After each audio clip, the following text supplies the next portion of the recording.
الحمد لله رب العالمين ولا عاقبة للمتقين ولا عدوان إلا على الظالمين وأشهد أن لا إله إلا الله وحده لا شريك له ولي الصالحين وأشهد أن محمدا عبده ورسوله وصفيه من خلقه وخليله سيد الأولين والآخرين اللهم صل عليه وعلى آله وصحبه ومن اتبعهم بإحسان إلى يوم الدين أما بعد. Mes frères et sœurs, on continue toujours notre série Aqid Ahl Sunnah wal Jama'a, la croyance des gens de la Sunna et du consensus. On est toujours dans l'explication du 5e pilier de la foi au jour dernier. Et notre thème aujourd'hui avec l'aide d'Allah Tabaraka wa Ta'ala est les derniers grands signes de la fin des temps. Comme vous le savez, les grands signes de la fin des temps sont au nombre de 10. On en a vu combien ensemble? On a vu le Messie ad-Dajjal, n'est-ce pas? On a vu la descente d'Isa alayhi salam, on a vu Gog et Magog, et puis aujourd'hui, Inch'Allah, on va voir les 7 qui restent.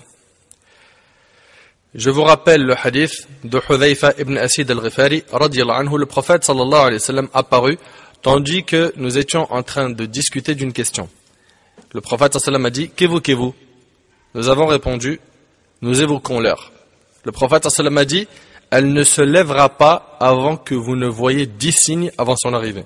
Puis le prophète sallam a mentionné la fumée, ça on l'a pas encore vu, le faux messie, ad-Dajjal, la bête, le lever du soleil de son couchant, yani de l'ouest, al-Maghrib, la descente de Isa alayhi salam, la descente du ciel de Jésus fils de Marie, la sortie de Gog et Magog, 3 engloutissements, un en Orient, un autre en Occident et un troisième dans la péninsule arabique. Quant au dernier de ces signes, il s'agira d'un feu qui jaillira du Yémen et forcera les gens à se rendre vers leur lieu de rassemblement rapporté par l'imam muslim. Nous avons vu ensemble lors de la dernière conférence que le prophète Isa alayhi salam invoquera Allah ainsi que ses compagnons afin qu'ils soient débarrassés de Gog et Magog.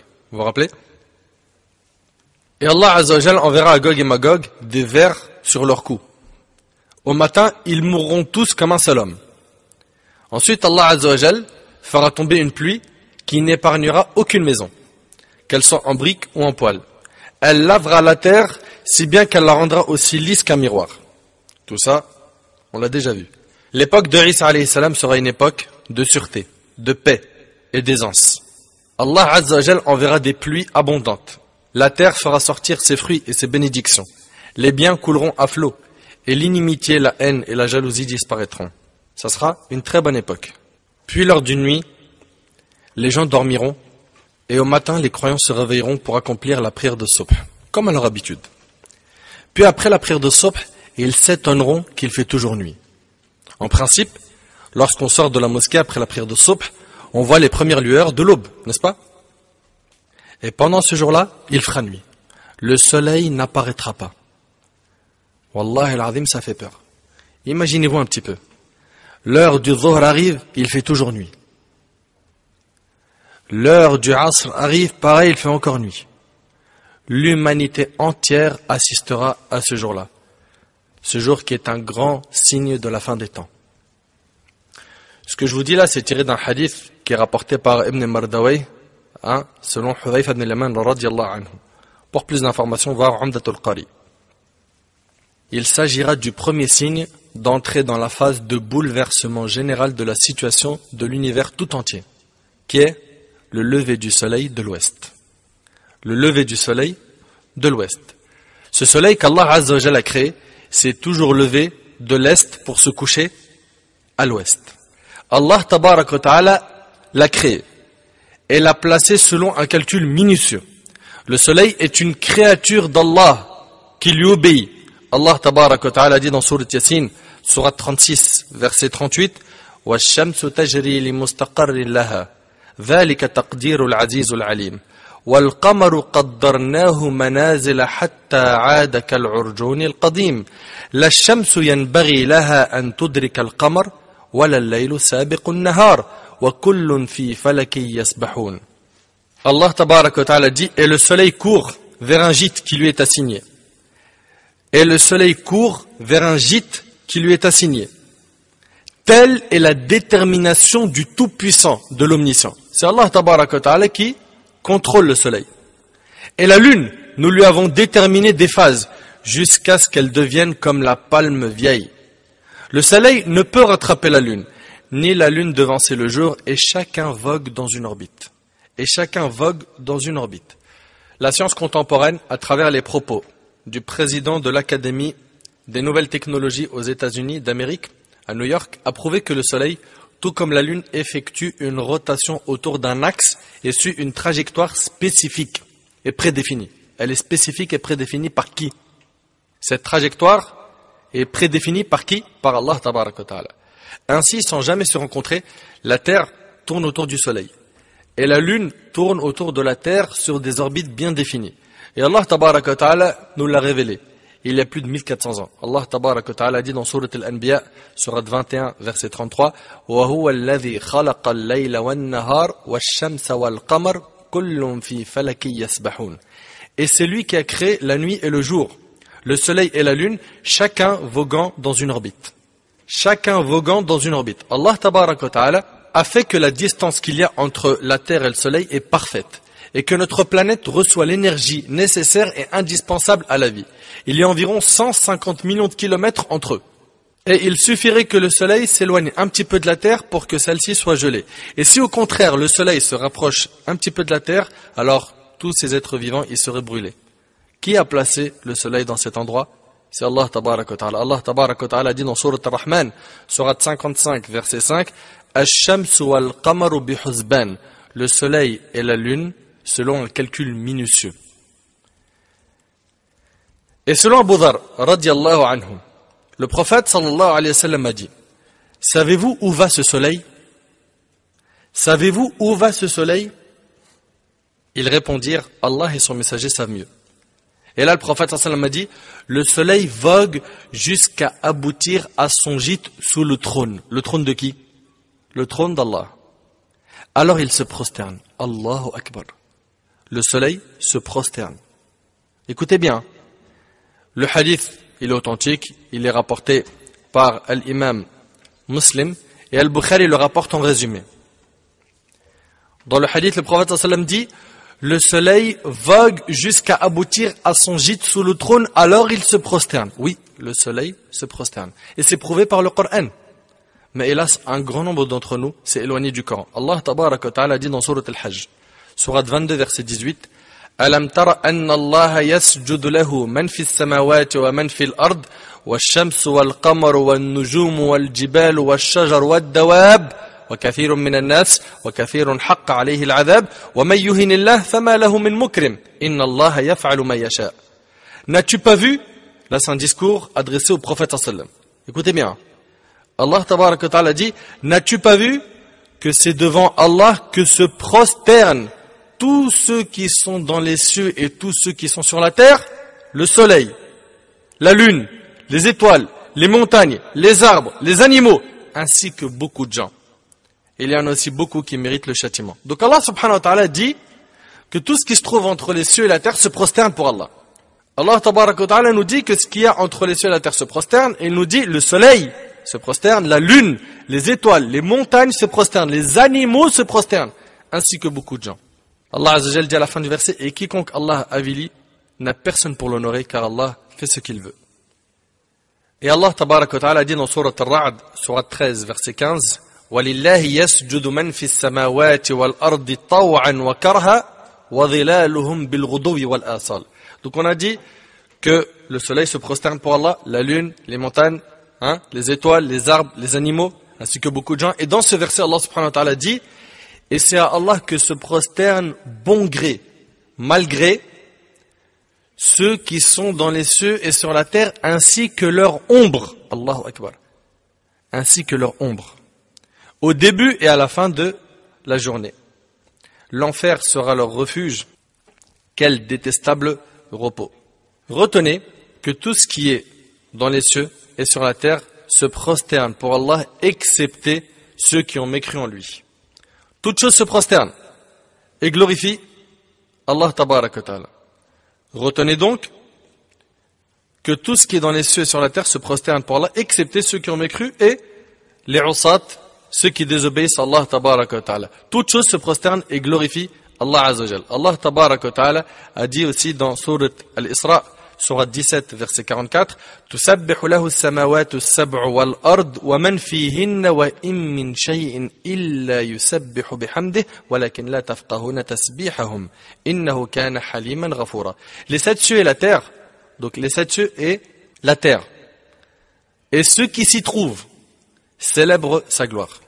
Ils font tasbih. Tout fait tasbih. Les arbres, les pierres, la mer, tout fait tasbih. Glorifie Allah subhanahu wa ta'ala. Et il n'existe rien qui ne célèbre sa gloire et ses louanges. Mais vous ne comprenez pas leur façon de le glorifier. Voilà. C'est ça qu'il faut retenir. On ne sait pas comment ils glorifient Allah. On sait que les arbres glorifient Allah, que les animaux glorifient Allah, qu'ils se prosternent pour Allah. Mais comment? Allah il nous le dit, mais vous ne comprenez pas leur façon de le glorifier. On ne sait pas comment ils le glorifient, on ne sait pas comment ils se prosternent. L'information, elle nous est venue du Coran, on y croit. Le comment, Allahu a'lam, on n'a pas d'information à ce sujet. Et Allah dit, certes, c'est lui qui est indulgent et pardonneur. Si Allah tabaraka wa ta'ala nous aurait donné la possibilité d'écouter ce que disent les animaux, les arbres et autres, on aura entendu du matin au soir toute forme de louange. Donc le soleil se prosterne, mais on ne connaît pas la manière dont il se prosterne. Revenons donc à notre hadith. Abu Dharr radiyallahu anhu rapporte qu'un jour le prophète sallallahu alayhi wa sallam a dit, savez-vous où va ce soleil? Ils répondirent, Allah et son messager savent mieux. Il poursuivit, le soleil vogue jusqu'à aboutir à son gîte sous le trône. Alors il se prosterne et ne cesse de rester ainsi jusqu'à ce qu'il lui soit dit, lève-toi et retourne d'où tu es venu. Vous suivez? C'est Allah tabaraka wa ta'ala qui donne l'autorisation au soleil de se lever une nouvelle fois. Il retourne donc et se lève au matin de son levant, yani de l'est. Puis il vogue jusqu'à aboutir à son gîte sous le trône.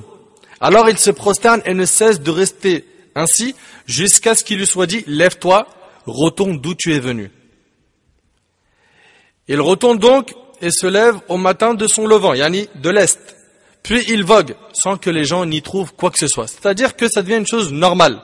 On a l'habitude maintenant de voir le soleil se lever de l'est et se coucher à l'ouest. Il retourne donc et se lève au matin de son levant, yani l'est, puis il vogue sans que les gens n'y trouvent quoi que ce soit, jusqu'à aboutir à son gîte sous le trône et qu'il lui soit dit, écoute bien, dresse-toi, lève-toi au matin de ton couchant de l'ouest. Ce jour arrivera où le Créateur du soleil lui ordonnera de se lever de l'ouest. Et il se lèvera alors au matin de son couchant, yani de l'ouest. Le prophète sallam demanda, savez-vous quand cela aura lieu? Ce sera lorsque la foi ne profitera à aucune âme qui n'avait pas cru auparavant ou qui n'avait acquis aucun mérite de sa croyance.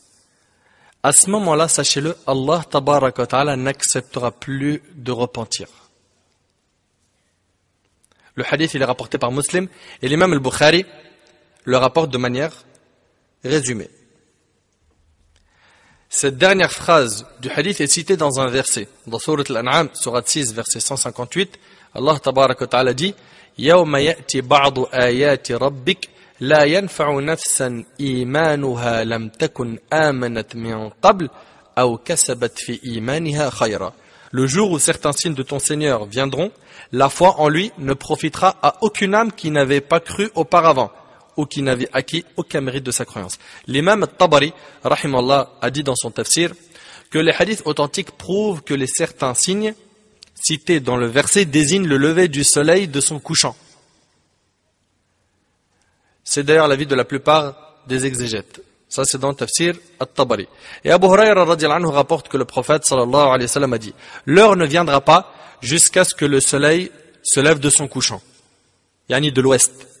Lorsqu'il se lèvera, yani de l'ouest, et que les gens le verront, tous croiront. Tous ceux qui seront sur terre et qui verront ça croiront en Allah. Tous croiront.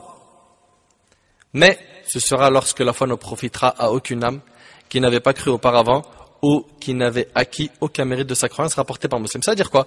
Ça veut dire que ça sera trop tard pour eux. Ça sera trop tard. C'est comme quelqu'un qui se repent au moment de l'agonie. C'est trop tard. Celui qui ne s'est pas repenti avant l'agonie, c'est trop tard. Celui qui ne s'est pas repenti alors que le soleil s'est levé de l'ouest, c'est trop tard. C'est trop tard. L'imam al-Qurtubi rahimahullah a dit, Les savants ont dit que la foi ne profitera à aucune âme au moment du lever du soleil de son couchant. Car la peur qui saisira leur cœur, éteignant toute passion de l'âme et affaiblissant toute force du corps, classera tous les gens dans la même catégorie que ceux à qui la mort se présente. Vous comprenez? En fait, la peur qui va les toucher à ce moment-là, elle est tellement forte qu'ils seront exactement comme les gens qui sont aux derniers instants de leur vie.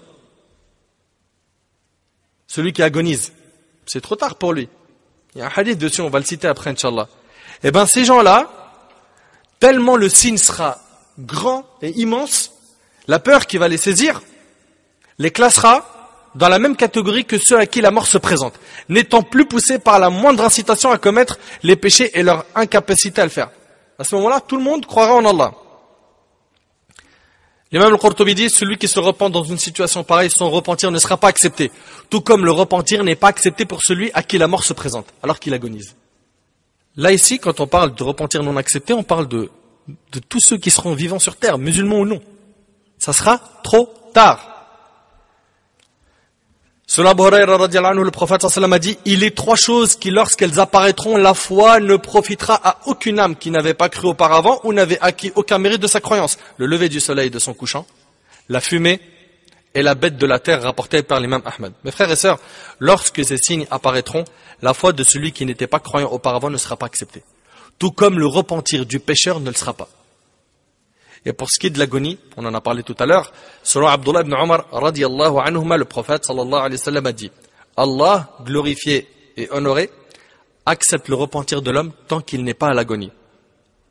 L'agonie, c'est le moment qui précède immédiatement la mort. C'est ce qu'on appelle al-gharghara.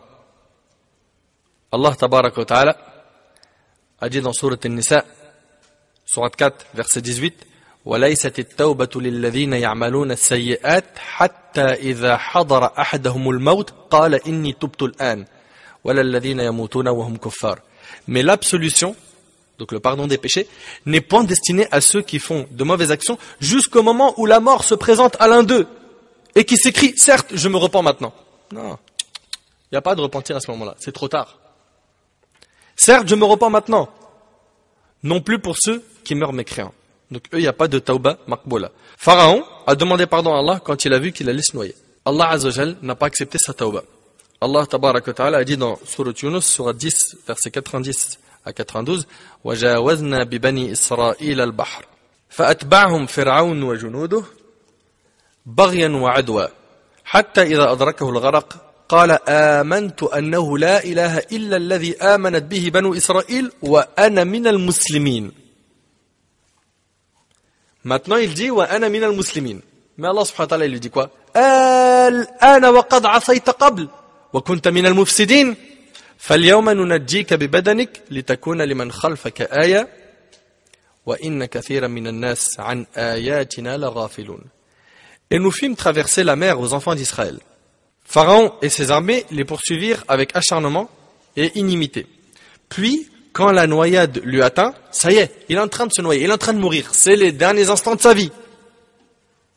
Qu'est-ce qu'il a dit? Il a dit, je crois qu'il n'y a d'autre divinité que celui en qui ont cru les enfants d'Israël. Ah, maintenant tu commences à croire en Allah? Quand c'est fini, tu es en train de te noyer? Pharaon a dit par la suite, et je suis du nombre des soumis. C'est-à-dire que ça y est, maintenant je suis musulman. Allah subhanahu wa ta'ala lui a dit, maintenant, alors qu'auparavant tu as désobéi et que tu as été du nombre des corrupteurs, nous allons aujourd'hui épargner ton corps, afin que tu deviennes un signe à tes successeurs. Cependant, beaucoup de gens ne prêtent aucune attention à nos signes. Et selon Abu Musa al-Ash'ari, radiyallahu anhu, le prophète sallallahu alayhi wa sallam a dit, Allah tend sa main la nuit pour accepter le repentir du pécheur du jour. Et le jour pour accepter le repentir du pécheur de la nuit, et ce jusqu'à ce que le soleil se lève de son couchant, yani de l'ouest. Et c'est rapporté par Muslim. Mon frère, ma sœur, le soleil ne s'est pas encore levé de l'ouest. Il est donc grand temps de se repentir. Mon frère, ma sœur, à quand un repentir sincère? Un repentir plein de regrets, plein de détermination à ne plus désobéir à Allah subhanahu wa ta'ala. Quand est-ce que nous allons regretter ce que nous avons fait de mal? Ne remets rien à demain. Tu ne sais pas quand est-ce que tu vas mourir. prenons l'engagement de nous éloigner des péchés, de reprendre la prière délaissée, de nous comporter convenablement, de prier avec le cœur, d'invoquer Allah subhanahu wa ta'ala pour qu'il nous guide, de s'écarter des péchés et des mauvaises fréquentations. Je répète le hadith qu'on a déjà cité, selon Abu Hurayra radhiyallahu anhu, le prophète sallallahu alayhi wa sallam a dit, et les trois choses qui, lorsqu'elles apparaîtront, la foi ne profitera à aucune âme qui n'avait pas cru auparavant ou n'avait acquis aucun mérite de sa croyance. Le lever du soleil, de son couchant, la fumée et la bête de la terre rapportée par l'imam Ahmed. Imaginez-vous un peu ces gens-là qui vont assister à cette scène. Le lever du soleil de l'ouest. Ils n'ont pas vu le soleil pendant ce jour-là, et puis d'un seul coup, le soleil se lève de l'ouest. Ils assisteront à des événements terrifiants et surprenants, poussant à reconnaître et accepter l'existence d'Allah et de ses signes. Ceux-là seront semblables à celui qui est en train d'agoniser. C'est trop tard. Combien de fois tu as écouté les rappels en te bouchant les oreilles? Combien de fois tu as refusé d'obéir à Allah et son messager alayhi salam? On a donc dit, le soleil se lèvera de l'ouest. Puis après cela, la bête de la terre apparaîtra. La bête de la terre? Al-Hakim, rahimallah, dit que le soleil se lèvera de l'ouest. Après cela, la bête apparaîtra. Mais qui est cette bête et que va-t-elle faire?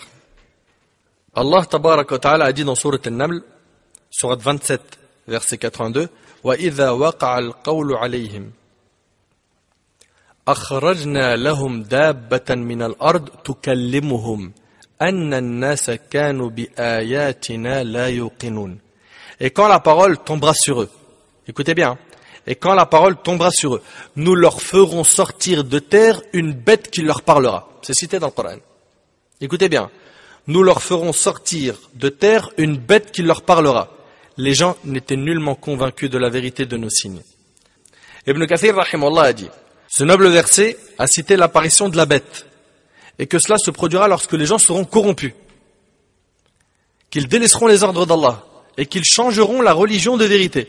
Alors Allah leur fera sortir une bête de la terre qui parlera aux gens de tout cela. Dans ce verset, on a « Nous leur ferons sortir de terre une bête qui leur parlera ». C'est-à-dire une bête qui raisonne et dotée de paroles. Elle parle. Et Abdullah ibn Mas'ud radiyallahu anhu a dit « La parole tombera, yani la bête sortira, lorsque les savants mourront. Que le savoir disparaîtra. Et que le Coran sera levé. » Il dit ensuite, multipliez la récitation du Coran avant qu'il ne soit levé. On demanda, ces pages seront levées? Qu'en sera-t-il de ce qui est dans les poitrines des hommes? Il répondit, on l'emportera de nuit. Ainsi au matin, ils en seront dépourvus. Ils oublieront la ilaha illallah et auront recours aux mêmes paroles des gens du temps de l'ignorance et leurs poèmes, cela lorsque la parole tombera sur eux. Il n'y aura plus de bien en eux. Quand la bête sortira, il n'y aura plus de bien en eux. On a donc dit quand la bête sortira, cela se produira. Cette bête sortira le même jour où le soleil se lèvera de l'ouest. La preuve, Abdullah ibn Amr ibn al-As radiyallahu anhuma rapporte qu'il a entendu le messager d'Allah alayhi salatu wassalam dire « Le premier signe de l'heure qui se manifestera sera le lever du soleil de son couchant, de l'ouest, et la bête de la terre dans la matinée. Et la bête de la terre dans la matinée. Et quel que soit le signe qui aura lieu en premier, l'autre signe se produira immédiatement après, rapporté par Muslim. » Et rappelez-vous de ce hadith qu'on avait déjà cité, Anas ibn Malik radiyallahu anhu rapporte que le messager d'Allah alayhi salatu wassalam a dit « Les signes de l'heure sont comparables aux perles enfilées dans un fil. Si celui-ci est rompu, les perles se suivent les unes après les autres. » C'est-à-dire que les signes vont se suivre. Et le hadith il est rapporté par le Hakim avec une chaîne de transmission authentique. Cette bête va donc parler aux gens pour leur dire que les gens ne croyaient pas au verset d'Allah. L'imam Ahmad dans son Musnad, l'imam al-Bukhari dans son livre At-Tarikh al-Kabir, Abu Nu'aym dans son livre Akhbar Asbahan, et d'autres ont rapporté selon une chaîne de transmission authentique. Le hadith d'Abu Umama radiyallahu anhu où il citait que le prophète sallallahu alayhi wa sallam a dit « La bête sortira de terre et marquera les mécréants au nez. » Rappelez-vous que la porte du repentir sera fermée. À ce moment-là, les musulmans sont connus, les kofars sont connus. Elle marquera les mécréants à leur nez. Puis ils vivront parmi vous jusqu'à ce qu'un homme achète un chameau, puis lorsqu'on lui demande à qui l'as-tu acheté, il répondra je l'ai acheté à l'un de ceux qui sont marqués au nez. Ça y est, c'est une distinction claire et faite entre les gens. Il y a al-kuffar et al-muslimin, ceux-là sont marqués sur leur nez. Et selon Abu Hurayra radhiyallahu anhu, le prophète sallallahu alayhi wa sallam a dit à la fin d'un hadith, les gens se réuniront autour de leur table de repas et que l'on dira aux croyants et l'autre dira aux mécréants, rapporté par Ahmed. Pourquoi? Parce qu'il y a des signes qui seront reconnus. Les croyants et les mécréants seront reconnus à cette époque-là. De quelle espèce est la bête issue de la terre? Quel type de bête c'est? Il y a plusieurs avis sur le sujet, mais retenons qu'il n'y a aucun doute que cette bête sera différente des bêtes connues par les êtres humains. Car entre autres, elle s'adressera à eux et leur parlera. D'accord? C'est ce qu'il faut retenir. Après, cette bête, elle est comment exactement? Il y a pas mal de divergences. Un premier avis qui dit qu'il s'agit du petit de la chamelle de Saleh. Hein, c'est ce qu'a dit l'imam al-Qurtubi, rahimallah. D'autres ont dit c'est l'espionne, dans le hadith de Tamim al-Dari qu'on avait vu pour le Messie Dajjal. Hein, l'espionne. D'autres avis disent que c'est un serpent dominant le mur de la Kaaba. D'autres avis disent que la bête est un être humain qui débat et discute avec les innovateurs. D'autres avis disent que la bête est un terme générique qui désigne tout ce qui marche sur terre. Hein? Elle n'est pas un animal. Enfin, ce qu'il faudra retenir, c'est quoi? C'est que c'est une bête. C'est une bête. Allahu a'lam, comment elle sera exactement? C'est une bête qui parlera aux gens, qui les blâmera et qui leur dira que les gens en fait n'avaient pas cru au verset d'Allah. Elle dira aux gens que les gens ne croyaient pas au verset d'Allah subhanahu wa ta'ala. Après, pour ce qui est de l'endroit où elle apparaîtra, il a été rapporté dans la sunna qu'elle sortira de la Mecque et il a été dit autre chose. D'accord? Puis apparaîtra par la suite la fumée. Ad-Dukhan. La fumée qui saisira les voies respiratoires des mécréants, tandis que les croyants seront atteints par un semblant de rhume. Cette fumée, Allah tabaraka wa ta'ala en parle dans le Coran.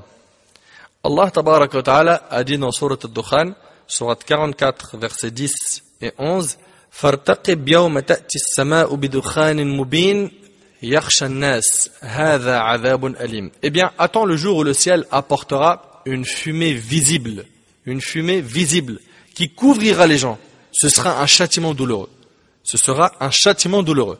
Abu Malik al-Ash'ari radiyallahu anhu rapporte que le prophète sallallahu alayhi wa sallam a dit: votre Seigneur vous met en garde contre trois choses. La fumée qui prendra le croyant comme un rhume et qui prendra le mécréant qui gonflera jusqu'à ce qu'elle sorte de ses oreilles. Une fumée qui fait peur. Les gens à cette époque-là, imaginez-vous, il y a le soleil qui apparaît de l'ouest alors qu'il n'avait pas apparu, imaginez-vous, après Dhuhr et Asr, un jour complet où ils n'ont pas eu de soleil, puis après ils ont une bête qui leur parle et qui les blâme et qui marque le nez des mécréants, puis après ils ont une fumée qui fait peur, et puis elle prendra le croyant comme un rhume et elle prendra le mécréant qui gonflera jusqu'à ce qu'elle sorte de ses oreilles. Dans le hadith on a, votre Seigneur vous met en garde contre trois choses, un la fumée, le deuxième est la bête et le troisième est le faux messie. Et ça c'est ce qu'on a dans Tafsir al-Tabari et Tafsir Ibn Kathir. Ibn Kathir, rahimahullah, il dit que la chaîne de transmission est bonne. Ibn Hajar, rahimahullah, cita la version d'Al-Tabari d'après Abu Malik et Ibn Umar, puis dit les deux chaînes de transmission sont très faibles, mais la convergence de ces hadiths indique que cela a une source, voire Fath al-Bari, et c'est aussi rapporté par Al-Tabarani avec une chaîne de transmission qui est bonne. Al-Qurtubi, rahimahullah, a dit, Mujahid, rahimahullah, a dit, Ibn Mas'ud radiyallahu anhu disait, il y a deux fumées dont l'une est apparue et celle qui reste remplira l'espace entre le ciel et la terre. Le croyant n'en ressentira qu'une sorte de rhume, tandis que pour le mécréant, elle transpercera ses oreilles. Ça c'est dans Tadhkira. Puis après cela, un vent prendra l'âme des croyants. D'après Abu Hurayra radiyallahu anhu, le prophète alayhi salatu wassalam a dit, Allah enverra un vent provenant du Yémen, plus doux que la soie, qui prendra l'âme de toute personne ayant dans le cœur le poids d'un atome de foi. Dans une autre version, il est seulement cité le poids d'un atome, et c'est rapporté par l'imam Muslim. Et dans le long hadith qu'on a vu plusieurs fois, le hadith d'Al-Nawas ibn Sam'an radiyallahu anhu, le prophète sallallahu alayhi wa sallam a dit, Allah enverra un vent agréable, qui les saisira sous leurs aisselles. Il prendra ainsi l'âme de chaque croyant, et de chaque musulman, et les pires des gens subsisteront. Il restera que les pires des gens sur terre. ils forniqueront à l'instar des ânes. C'est eux alors que leur surprendra, rapporté par l'imam Muslim. Et d'après Abdullah ibn Mas'ud radiyallahu anhu, le prophète sallallahu alayhi wa sallam a dit, l'heure ne se lèvera que sur les plus mauvais de toute la création, rapporté par Muslim. Parce qu'à ce moment-là, il n'y aura plus de croyants sur terre. Ce vent prendra l'âme des croyants, rappelez-vous. Et d'après Anas radiyallahu anhu, le prophète sallallahu alayhi wa sallam a dit, l'heure ne se lèvera pas avant qu'il ne soit plus prononcé Allah, Allah, rapporté par Muslim. Plus personne prononcera sur terre Allah. Ça fait peur, ça fait même très peur. Jusqu'à ici, qu'est-ce qu'on a cité? On a cité le soleil qui va se lever de l'ouest, la bête, la fumée, et il en reste 4, les 3 engloutissements, et le feu. N'est-ce pas? Parce qu'on a dit que les grands signes, ils étaient au nombre de 10, très bien. Il y aura aussi les 3 engloutissements, ainsi que le feu qui jaillira du Yémen, et qui forcera les gens à se rendre vers leur lieu de rassemblement. On a dit qu'il ne restera plus un seul croyant sur terre. Il ne restera que des kuffars. Et c'est à cette étape-là que la Kaaba sera détruite. Abdullah ibn Omar radiyallahu anhuma a entendu le prophète sallallahu alayhi wa sallam dire Dhu aswayqatayn d'Éthiopie démolira la Kaaba. Puis il la dépouillera de ses bijoux et la dénuera de son vêtement. C'est comme si j'étais en train de le voir.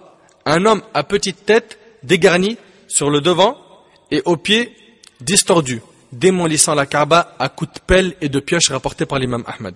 Et d'après Ibn Abbas radiyallahu anhuma, le prophète sallallahu alayhi wa sallam a dit c'est comme si j'étais en train de le voir. Il est noir, aux jambes arquées, et il la démolit pierre par pierre rapporté par Bukhari et Muslim. Elle sera démolie la Kaaba pierre par pierre. La Kaaba sera démolie pierre par pierre. Et dans la version d'Abu Huraira radiyallahu anhu qui est rapportée par Ahmad, le prophète alayhi salatu wassalam a dit à la fin de ce hadith, puis les Éthiopiens viendront la démolir, si bien qu'elle ne sera plus jamais peuplée. Et ils sont ceux qui extrairont ses trésors. Vous avez bien compris, il ne restera que les pires des gens. Il ne restera que les pires des gens. Parlons maintenant des 3 engloutissements. Rappelez-vous, dans le hadith de Hudayfa ibn Asid al-Ghifari, radiyallahu anhu, le prophète sallam parle des 10 grands signes. Il a dit qu'il y aura 3 engloutissements. Un en Orient, un en Occident et un 3e dans la péninsule arabique. Et c'est rapporté par l'imam Muslim. C'est quoi la signification d'un engloutissement? On dit qu'un lieu a été englouti lorsqu'il disparaît sous terre. Lorsqu'il disparaît sous terre. C'est ce qu'on retrouve dans les Lisan al-Arab et dans Al-Qamus al-Muhit. Et on voit cela dans le verset suivant où Allah tabaraka wa ta'ala a dit فَخَسَفْنَا بِهِ وَبِدَارِهِ الْأَرْضِ. Nous fîmes donc que la terre l'engloutit lui et sa maison. Surat Al-Qasas, Surat 28, verset 81. Il est parlé de qui ici? Il s'agit de Qarun. Pour ce qui est de ces 3 engloutissements, ils n'ont pas encore eu lieu. Puis après cela, le dernier grand signe de la fin des temps sera le feu qui rassemblera les gens. Rappelez-vous dans le hadith de Hudayfa ibn Asid al-Ghifari, radiyallahu anhu, le prophète sallallahu alayhi wa sallam a dit quant au dernier de ces signes, il s'agira d'un feu qui jaillira du Yémen et forcera les gens à se rendre vers leur lieu de rassemblement. C'est rapporté par Muslim. Et c'est ainsi que la fin du monde arrivera. Les gens se dirigeront vers la terre du jour du jugement. Et la terre du jour du jugement se trouve au Sham. Au Sham, la preuve. Hukaym ibn Muawiyah al-Bahzi rapporte d'après son père. Il relata son récit dont ces dires du prophète sallallahu alayhi wa sallam. C'est ici que vous serez rassemblés. C'est ici que vous serez rassemblés. C'est ici que vous serez rassemblés. À 3 reprises. À dos de monture, marchant et sur vos visages. Ibn Abi Bukayr précise, il désigna de sa main le Sham en disant, c'est ici que vous serez rassemblés, rapporté par Ahmad. Dans une version d'après Bahz ibn Hukaym, d'après son père, d'après son grand-père, il dit, je demandais au messager d'Allah, où m'ordonnes-tu d'aller? Il répondit, par ici. Et il désigna de la main le côté du Sham rapporté par Tirmidhi. La raison pour laquelle la terre du Sham est la terre du rassemblement est que la sécurité et la foi, lorsque les troubles arriveront à la fin des temps, se trouveront au Sham. Des hadiths authentiques furent rapportés au sujet de son mérite et de l'incitation à y habiter. Abu Darda radiyallahu anhu rapporte que le prophète alayhi salatu wassalam a dit tandis que je dormais, je vis que le pilier du livre fut ôté du dessous de ma tête. Je pensais alors qu'on le ferait disparaître. Alors je le suivis des yeux et on l'emmena au Sham. On l'emmena au Sham. Certes, la foi, lorsque les troubles éclateront, se trouvera au Sham, rapporté par Ahmed. Et là, il y aura une dernière étape. Celle où Allah tabaraka wa ta'ala ordonnera à l'ange Israfil de souffler dans la trompe. Dès qu'il soufflera dans la trompe, ceux qui seront dans les cieux et ceux qui seront sur la terre seront foudroyés. Mais c'est quoi la trompe? Abdullah ibn Amr ibn al-As radiyallahu anhu m'a dit, un bédouin est venu vers le prophète sallam et a dit, qu'est-ce que la trompe? Le prophète sallam a répondu, c'est la corne dans laquelle on soufflera, rapporté par Ahmad at-Tirmidhi et d'autres. Donc c'est Israfil qui soufflera dans la trompe, c'est sa responsabilité.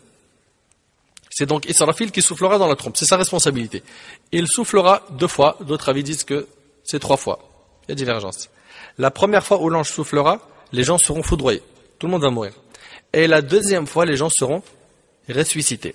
Allah tabaraka wa ta'ala dit dans Sourate Az-Zumar, Sourate 39, verset 68, وَنُفِخَ فِي الصُّورِ وَنُفِخَ فِي الصُّورِ فَصَعِقَ مَنْ فِي السَّمَاوَاتِ وَمَنْ فِي الْأَرْضِ إِلَّا مَنْ شَاءَ اللَّهُ ثُمَّ نُفِخَ فِيهِ أُخْرَى فَإِذَا هُمْ قِيَامٌ يَنْظُرُونَ. Et on soufflera dans la trompe. Et voilà que ceux qui seront dans les cieux et ceux qui seront sur la terre seront foudroyés. Sauf ceux que Allah voudra épargner. Puis on y soufflera, et les voilà debout à regarder. Et Allah tabaraka wa ta'ala dit dans Sourate An-Naml, Sourate 27, verset 86, وَيَوْمَ يُنْفَخُ فِي الصُّورِ فَفَزِعَ مَنْ فِي السَّمَاوَاتِ وَمَنْ فِي الْأَرْضِ إِلَّا مَنْ شَاءَ اللَّهُ وَكُلٌّ آتَوْهُ دَاخِرِينَ. Et le jour où l'on soufflera dans la trompe, tous ceux qui sont dans les cieux et ceux qui sont dans la terre seront effrayés, sauf ceux que Allah a voulu préserver. Et tous viendront à lui en s'humiliant. Quant au rassemblement du jour de la résurrection, il est rapporté dans les hadiths que les gens, croyants comme non-croyants, seront ressuscités pieds nus, non circoncis. Ibn Abbas radiyallahu anhu rapporte. Le prophète sallam se leva parmi nous et dit, vous serez ressuscités pieds nus et non circoncis. Allah subhanahu wa ta'ala il dit, tout comme nous avons commencé la première création, ainsi nous la répéterons. Et le premier être qui sera vêtu au jour de la résurrection sera Ibrahim, l'ami intime d'Allah Azza wa Jal. Et c'est rapporté par l'imam al-Bukhari. Mes frères et sœurs, ceux qui seront raffermis de toutes ces tentations que l'on a citées seront les pieux. Les pieux. Allah tabarak wa ta'ala dit dans Sourate Ibrahim, Sourate 14, verset 27, يُثَبِّتُ اللَّهُ الَّذِينَ آمَنُوا بِالْقَوْلِ الثَّابِتِ فِي الْحَيَاةِ الدُّنْيَا وَفِي الْآخِرَةِ وَيُضِلُّ اللَّهُ الظَّالِمِينَ وَيَفْعَلُ اللَّهُ مَا يَشَاءُ. Allah affermit les croyants par une parole ferme dans la vie présente et dans l'au-delà, tandis qu'il égare les injustes et Allah fait ce qu'il veut. Et Allah tabarak wa ta'ala a dit dans Sourate Fussilat, Sourate 41, verset 30, إِنَّ الَّذِينَ قَالُوا رَبُّنَا اللَّهُ ثُمَّ اسْتَقَامُوا تَتَنَزَّلُ عَلَيْهِمُ الْمَلَائِكَةُ أَلَّا تَخَافُوا وَلَا تَحْزَنُوا وَأَبْشِرُوا بِالْجَنَّةِ الَّتِي كُنْتُمْ تُوعَدُونَ. Ceux qui disent, notre Seigneur est Allah, et qui se tiennent dans le droit chemin, les anges descendront sur eux. N'ayez pas peur et ne soyez pas affligés, mais ayez la bonne nouvelle du paradis qui vous a été promis. De même, les pieux seront aussi protégés quand ils sortiront de leur tombe. Et Allah tabaraka wa ta'ala dit dans Sourate Ad-Dukhan, Sourate 44, verset 51, Innal muttaqina fi maqamin amin. Les pieux seront dans une demeure sûre. Ibn al-Mubarak, dans son livre Az-Zuhd, At-Tirmidhi dans ses Sunan, Abu Nu'aym dans l'Hilya, Abu Ya'la dans son Musnad, Ibn Hibban dans son Sahih, Al-Hakim dans le Mustadrak ont rapporté, d'après Abu Sa'id al-Khudri radiyallahu anhu, que le prophète alayhi salatu wassalam a dit, comment pourrais-je me réjouir alors que l'ange de la trompe a certes collé la trompe à sa bouche? Il parle d'Israfil. Écoutez bien, comment pourrais-je me réjouir alors que l'ange de la trompe a certes collé la trompe à sa bouche? Plissez le front et prêtez l'oreille en attendant qu'on lui ordonne de souffler. Et alors il soufflera. Les musulmans ont alors demandé, que doit-on dire au messager d'Allah? Il a dit, alayhi salatu wassalam, dites, hasbunallah wa ni'mal wakil. Allah nous suffit. Il est notre meilleur garant. C'est en Allah, notre Seigneur, que nous avons confiance. Soumettons-nous à Allah Azza wa Jal, soyons humbles. Ne soyons pas à l'abri du stratagème d'Allah.